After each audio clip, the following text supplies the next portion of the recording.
Hi friends, இன்றைக்கி டேஸ்டியான egg gravy எப்படி செய்யலாங்கிறத பார்க்கலாம் வாங்க. அதுக்கு தேவையான பொருள், எப்பத்துக்கு செய்கிறோமோ அதுக்கு தேவையான அளவு முட்டை, 3 வெங்காயம் சாப் பண்ணி வச்சுருக்கோம், 2 தக்காளி, 3 பச்சை மிளகாய், இதை வந்து அரைக்கிறதுக்கு வச்சுருக்கோம். இதுக்கான மசாலா ரெடி பண்ணுறதுக்கு 1 ஸ்பூன் ஜீரகம், 1 ஸ்பூன் பெருஞ்சீரகம், 1 ஸ்பூன் மிளகு, 4 வத்தல். அடுப்பை பற்ற வச்சு ஒரு சட்டி வச்சு அதில் நமக்கு தேவையான எண்ணெய் ஊற்றிக்கிட்டு அதில் வந்து நம்ம வச்சுருக்குற வெங்காயத்தை முதல்ல போட்டு நல்லா பொன்னிறமாக வர்ற வரைக்கும் நல்லா வதக்கிக்கிடணும்.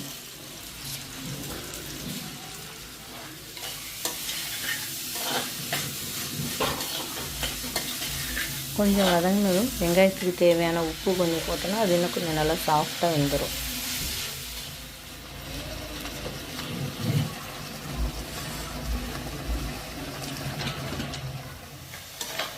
வெங்காயம் வதங்கிட்டு இருக்கே நமக்கு தேவையான அளவு முட்டையை வந்து நம்ம அந்த சைடில் அவிச்சிடலாம். இப்போ நம்ம எடுத்து வச்சுருக்க தக்காளி மிளகாயை வந்து நல்லா பேஸ்ட்டாக அரைச்சி எடுத்துக்கலாம். இப்போ தேவையான அளவு இஞ்சி வெள்ளைப்பூடு பேஸ்ட்டு நம்ம 3 வெங்காயம் எடுத்துக்கோன்னா 2 ஸ்பூன் இஞ்சி வெள்ளைப்பூடு பேஸ்ட் போட்டால் கரெக்டாக இருக்கும். அதை போட்டு நல்லா வதக்கிக்கிடணும். 1 ஸ்பூன் கரம் மசாலா போட்டு நல்லா வதக்கிக்கிடணும்.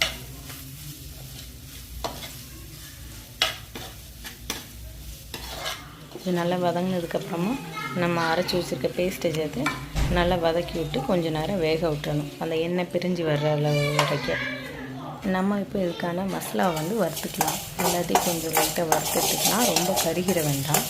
வறுத்து எடுத்து அதை நல்லா காய்ந்த ஜாரில் போட்டு நல்லா பவுடர் பண்ணி எடுத்துக்கிடும். இந்த அளவுக்கு பவுடர் பண்ணால் போதும். அவிச்சு வச்சுருக்க முட்டையை எடுத்து நல்லா அதை வந்து தோலை உரித்து வச்சுக்கலாம்.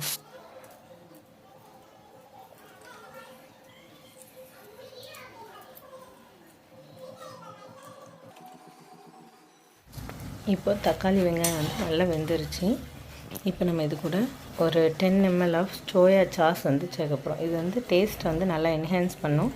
இது ஆப்ஷனல் தான், வேணால் ஊற்றிக்கலாம், இல்லாட்டினாலும் செய்யலாம், நல்லா தான் இருக்கும். இப்போ நம்ம எடுத்து வச்சுருக்க பவுட்ரை வந்து இதோட மிக்ஸ் பண்ணிக்கலாம். மிக்ஸ் பண்ணி கொஞ்சம் நேரம் வேக விட்டுறணும்.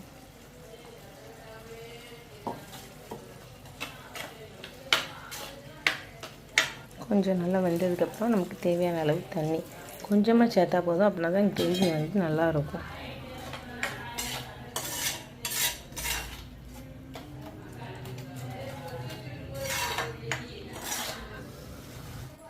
இப்போ நம்ம உரிச்சு வச்சுருக்க எக்கை வந்து எந்த ஷேப்பில் வெட்டிக்கணுமோ அதை எல்லா எக்கையுமே வெட்டி வச்சுக்கலாம். எங்கள் வீட்டுக்கு கெஸ்ட் வந்துருக்கிறதுனால கொஞ்சம் நிறைய எக்கு சேர்த்துருக்கோம்.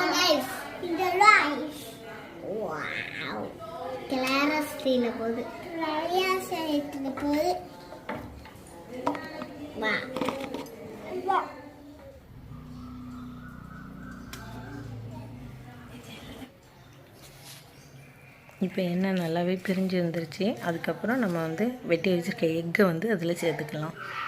கொஞ்சம் பொறுமையாக சேர்க்கணும், இல்லாட்டி அந்த மஞ்சக்கரு வந்து கொஞ்சம் பிரிஞ்சிடும். சேர்த்துட்டு மேலே கார்னிஷ் பண்ணுறதுக்காக மல்லி இலையை வந்து தூவிட்டுறணும்.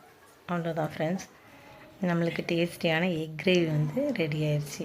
நீங்கள் ஒரு தடவை செஞ்சு பார்த்துட்டு டேஸ்ட் எப்படி இருக்குன்னு கமெண்டில் சொல்லுங்கள். தேங்க்யூ.